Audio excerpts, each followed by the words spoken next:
बिस्मिल्लाहिर्रहमानिर्रहीम, अस्सलाम वालेकुम जी। मैं फ़ाइक सजाद हूँ और आज हम मौजूद हैं इस टाइम साइम होम्योपैथिक क्लिनिक के अंदर।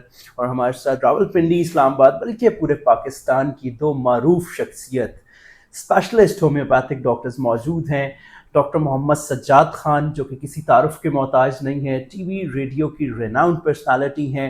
डॉक्टर वक़ार अहमद भुट्टा जो कि किसी तारुफ के मोहताज नहीं है। सोशल मीडिया जब आप ओपन करते हैं किसी भी किस्म का प्लेटफॉर्म, तो इनकी जो आपको रिसर्चेस, स्पेशली नुक्ते की बात के नाम से जो फेमस इनकी रिसर्चेस हैं वो देखने को मिलती हैं। फेसबुक क्या, यूट्यूब क्या, इंस्टाग्राम क्या, हर तरह के सोशल मीडिया अकाउंट के ऊपर आप डॉक्टर वक़ार अहमद भुट्टा साहब की ज़बरदस्त किस्म की रिसर्चेस जो हैं वो देख रहे होते हैं, सुन रहे होते हैं और उससे बेशुमार फ़ायदा उठा रहे होते हैं। आने वाले जितने भी होम्योपैथिक डॉक्टर्स हैं, स्टूडेंट्स हैं, वो भी बहुत ज़्यादा फ़ायदा उठाते हैं इनकी जितनी भी रिसर्चेस हैं उससे।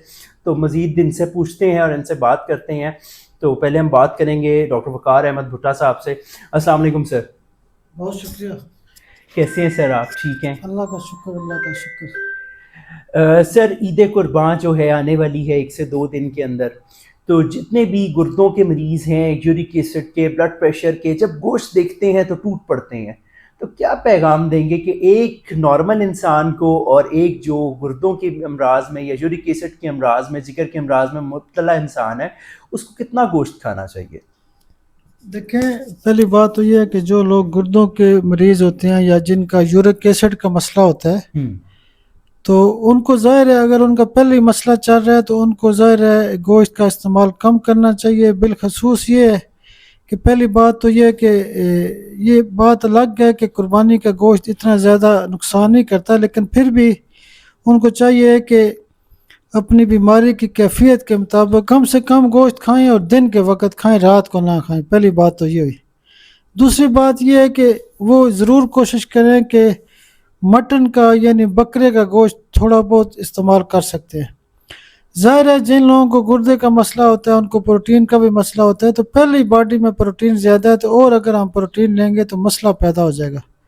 तो इसमें ये नहीं करना चाहिए कि हम लोग कहते हैं जी खैर है कुछ नहीं होता, तो उसको ज़रूर खाएं, लेकिन एक मतलब थोड़ी बहुत मिकदार में खाएं अपनी मर्ज़ की नोयत के हवाले से।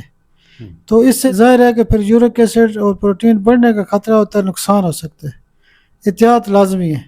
डॉक्टर मोहम्मद सज्जाद खान साहब, ओवर टू यू।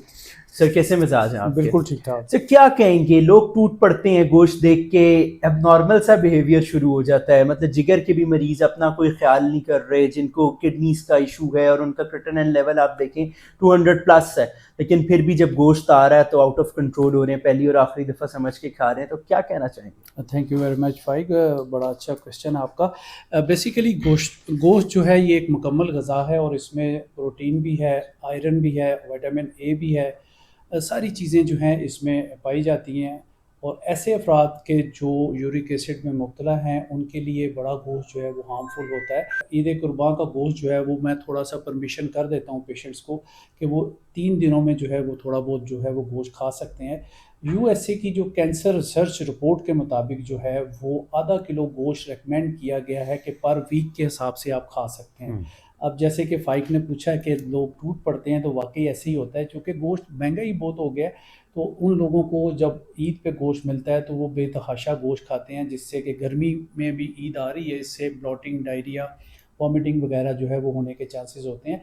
तो कोशिश करें कि थोड़ी मिकदार में, अगर आप दोपहर को गोश्त खा रहे हैं तो शाम को ना खाएं, अगर शाम को खा रहे हैं तो फिर सुबह ना खाएं, वरना 3 टाइम जो है गोश्त खाएंगे तो आपका यूरिक एसिड हाई हो सकता है, आपका हाई ब्लड प्रेशर हो सकता है। तो मुख्तलिफ अमराज जैसे कि दिल के अमराज हैं, जोड़ों के अमराज हैं, मुख्तलिफ़ किस्म के जो डिजीज़ हैं उसमें आप लोगों को जो है वो प्रॉब्लम हो सकता है। इसलिए आप कोशिश करें कि रेगुलर बेस पे अगर आपने गोश्त खाना है तो इसके ऊपर लेमन जो है वो ज़रूर निचोड़ के जो है वो गोश्त को खाएं और इसके साथ साथ दही का इस्तेमाल करें, ताकि ये ज़ूद हज़म आपको जो है वो गोश्त हो सके। फिर फ़ाइक यहाँ पे ये भी मैं बताता जाऊँ कि बारबेक्यू बहुत ज़्यादा लोग करते हैं, तो बारबेक्यू भी हल्की आंच में कीजिएगा, क्योंकि इसमें जो बोटियों के ऊपर कालक लग जाती है ये भी आपको कैंसर काज कर सकता है। और लोग ये कहते हैं जी कि हमें जो है वो बारबेक्यू खा रहे हैं तो ये बड़ा फ़ायदा मंद है।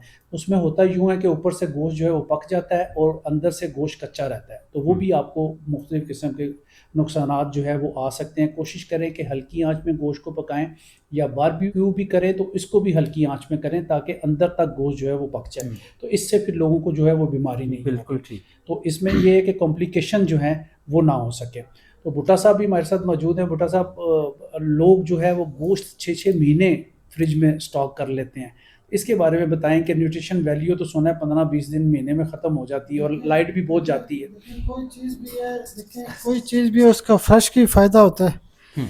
तो कुर्बानी का ये मकसद नहीं है कि जो उसका असल जो रूह है वो उसके असूलों के मुताबिक कुर्बानी की जाए, जो रिश्तेदारों का हिस्सा है उनको दिया जाए, जो ज़रूरतमंद अफराद का है उनको दिया जाए, और तीसरा हिस्सा है वो भी आप उसको स्टोर ना करें बल्कि चंद दिनों के अंदर अंदर उसको। जो लाइट का हशर है जी जी जी। तो अगर आप फ्रीज़र की चीज़ें खाएंगे, शहरों में इसीलिए लोग बहुत ज़्यादा बीमार होते हैं कि जो उनको गोश्त मिल रहा होता है वो भी हफ्ता हफ्ता ज़बह होने के बाद यानी फ्रिजों में पड़ा रहता है, फ्रीज़ वाला होता है। तो इस तरह के मसाइल यानी फ्रीज़र वाली चीज़ों का बड़ा नुकसान भी होता है। तो मैदे के मसाइल, मैदे के मसाइल हैं, कोलेस्ट्रॉल लेवल बहुत बढ़ जाता है, बहुत सारे मसाइल हैं। तो इसमें अगर यूरिक एसिड है, साथ साथ कोलेस्ट्रॉल का भी इशू होता है कि हम बहुत ज़्यादा फ्राई करके चीज़ें खाते हैं, तो ऑयल का भी ध्यान रखना है। फ्राई चीज़ें, जी जी, कोलेस्ट्रॉल के लोग एहतियात करेंगे क्योंकि उनका तो कोलेस्ट्रॉल पहले ही आई है, उनको तो ख़तरा होता है, ठीक है, उनकी तो मतलब है कि यानी ब्लॉकेज पहले ही चल रही है, उनको भी चाहिए कि एहतियात करें। कोई भी चीज़ होती है बैलेंस तरीके से इस्तेमाल की जाए।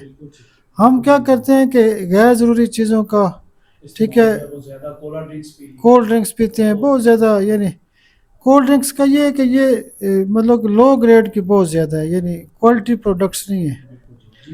बिल्कुल ठीक है sir. As a doctor Waqar साहब, आपने बताया आप जो प्रिवेंशन मेजर्स से as a good citizen, as a Muslim बताएं कि गोश्त को जो है हुक्म है कि 3 हिस्से बनाकर आप रखें और उसको डिस्ट्रीब्यूट करें मुस्तकीन में, और जो आपके इर्द गिर्द बरादरी के अंदर जो लोग नीडी हैं उनको आप पहुंचाएं। और अगर आप अफोर्ड नहीं कर सकते पूरा साल तो ये भी हुक्म है कि आप पूरे 3 हिस्से खुद भी इस्तेमाल कर सकते हैं।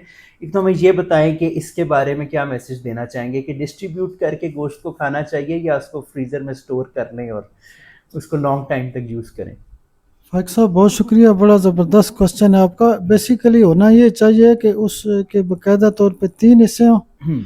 एक तो आप उन लोगों को दें कि जिनकी कुर्बानी नहीं है। बिल्कुल। नया ट्रेंड ये भी आ चुका है जी, मैं 2 किलो गोश्त आपके घर भेज दूंगा, आप मेरे घर भेज ऐसे देंगे। ही है। लोग एक दूसरे को देते रहते हैं, ये मुनासिब नहीं है। बिल्कुल। तो उसका ये होता है कि जो ज़रूरतमंद है उन तक ज़रूर पहुंचना चाहिए। ऐसा ही है, बिल्कुल सर। ठीक है, तो इसका बिल्कुल जो बुनियादी असूल हैं उसको फॉलो करना चाहिए। डॉक्टर सजाद खान साहब, क्या मैसेज देना चाहेंगे? कुर्बानी के बाद देखते हैं अलाइशे जो हैं उसको फेंक दिया जाता है बड़ी बेदर्दी से, और जानवर जो कि जन्नत में जा चुका होता है उसकी देखें गोश्त जो है डिस्ट्रीब्यूट हो जाता है, फ्रीजर्स में आ जाता है, खाल जो है किसी भी जगह डोनेट कर दी जाती है। मैं देखता हूँ कि जो सर हैं जानवरों के बड़ी बेदर्दी से कूड़े करकट का ढेर बने होते हैं, तो क्या कहना चाहेंगे, इसको किस तरह डंप किया जी जाए? Thank you. Basically good citizen जो है, हमें जितनी भी लाशें हैं या जो उनके पार्ट्स जो यूज़ के काबिल नहीं है उनको जो है डिस्पोज ऑफ करना चाहिए। गवर्नमेंट की तरफ से भी बहुत सारे लोगों की वर्कर्स की ड्यूटीज़ होती हैं और बड़े बड़े शॉपर बैग आप लोगों को दिए जाते हैं, तो काइंडली आप जो है ओजरी वगैरह जो भी उसकी आते हैं वो सारी उसमें डिस्पोज ऑफ करें। ट्रक आएगा तो वो ले जाएगा। अच्छे शहरी होने का आपको जो है वो सबूत देना चाहिए ताकि हमारा मुल्क जो है वो साफ़ रहे। और इसके साथ साथ गर्मी में ईद आ रही है, तो आप लोगों ने कोशिश करना है कि गोश्त को सब्ज़ी के साथ भी पका के खाएं ताकि हर नवाले में जो है बोटी ना आए। हर नवाले में बोटी आएगी तो फिर गोश्त हज़म होने में 3 से 4 घंटे जो है वो लग जाते हैं। इसके बनिस्बत दाल और सब्ज़ियाँ 1 से 1.5 घंटे में जो है वो डाइजेस्ट हो जाती हैं।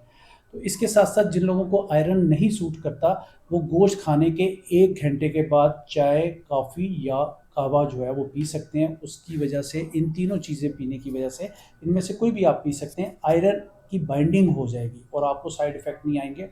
फौरी तौर पे जो है वो आपने चाय, कॉफ़ी, कोल्ड ड्रिंक्स कोई भी नहीं पीनी, क्योंकि किसी के घर दावत पे जाते हैं तो सारी चीज़ें वो आपको साथ ही दे रहे होते हैं, चाय भी, कॉफ़ी भी, कोल्ड ड्रिंक्स भी, फिर मीठा भी, फल भी। तो ये चीज़ें आपने खुद एहतियात करनी है क्योंकि इतने ज़्यादा ہاسپٹلس میں رش بن جاتا ہے, کلینکس بند ہوتے ہیں, تو آپ لوگوں کو پریشانی کا سامنا ہو سکتا ہے. تو کوشش کریں کہ اچھے شہری ہونے کا ثبوت دیں اور سلیکٹیو ہو جائے اپنی لائف میں, خاص طور پہ جو 40 سے ابو لوگ ہیں اور جن کو یہ خطرناک بیماریاں ٹل ڈیتھ آپ کے ساتھ ٹریول کریں گی, وہ لوگ تھوڑا سا سلیکٹیو ہو کے اگر عید میں کھانا کھائیں گے تو ان کے لیے بہتری ہوگی. بالکل ٹھیک ہے جی. اپنے میزبان محمد فائق سجاد کو دیجیے اجازت, آپ سے ملاقات ہوگی انشاءاللہ پھر کسی ولاگ کے اندر, پھر کسی ویڈیو میں. تب تک کے لیے اللہ حافظ, ایڈوانس عید مبارک.